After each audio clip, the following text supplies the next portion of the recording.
ഏവർക്കും എൽ കഫയുടെ ഏറ്റവും പുതിയ വീഡിയോയിലേക്ക് സ്വാഗതം.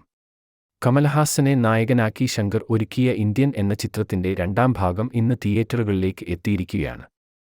കമൽഹാസൻ, സിദ്ധാർത്ഥ്, ബോബി സിംഹ, മരണപ്പെട്ടുപോയ വിവേക്, നെടുമുടി വേണു, മനോഭാല എന്നിവരെയൊക്കെ പ്രധാന കഥാപാത്രങ്ങളായി ഒരുക്കിയ ചിത്രം ആദ്യപകുതിയോടെ തന്നെ നെഗറ്റീവ് അഭിപ്രായങ്ങളാണ് നേടിയത്.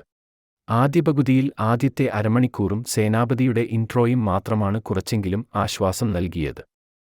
രണ്ടാം പകുതിയിൽ എടുത്തുപറയാൻ ഒരു പോസിറ്റീവ് പോലുമില്ലെന്നാണ് പ്രേക്ഷക പ്രതികരണത്തിലൂടെ മനസ്സിലായത്. എന്നാൽ ചിത്രത്തിന്റെ എൻഡ് ക്രെഡിറ്റ്സിന് ശേഷം മൂന്നാം ഭാഗത്തിന്റെ ഒരു ഗ്ലിംപ്സ് കാണിക്കുന്നുണ്ട്. 3 മണിക്കൂറുള്ള രണ്ടാം ഭാഗത്തിനേക്കാൾ 3 മിനിറ്റുള്ള മൂന്നാം ഭാഗത്തിന്റെ ഗ്ലിംപ്സ് ഇൻട്രസ്റ്റിംഗ് ആയിട്ടാണ് പ്രേക്ഷകർ അഭിപ്രായപ്പെട്ടത്. അനിരുദ്ധിന്റെ മ്യൂസിക്കും ശങ്കറിന്റെ മേക്കിങ്ങും ചിത്രത്തെ രക്ഷപ്പെടുത്തിയില്ല. ഭയങ്കരമായ നെഗറ്റീവ് അഭിപ്രായം ലഭിച്ച ചിത്രം ഇനി ബോക്സ് ഓഫീസിൽ എത്ര നേടും എന്നാണ് ഏവരും ഉറ്റുനോക്കുന്നത്. നിലവിലെ അഭിപ്രായങ്ങൾ പ്രകാരം ചിത്രം ബോക്സ് ഓഫീസിൽ വിജയിക്കാനുള്ള സാധ്യത കാണുന്നില്ല. എന്തായാലും ചിത്രത്തിന്റെ മറ്റു ബോക്സ് ഓഫീസ് അപ്ഡേറ്റുകൾക്കായി നമുക്ക് കാത്തിരിക്കാം. കൂടുതൽ സിനിമാ വിശേഷങ്ങൾക്കായി ചാനൽ മറക്കാതെ സബ്സ്ക്രൈബ് ചെയ്യൂ.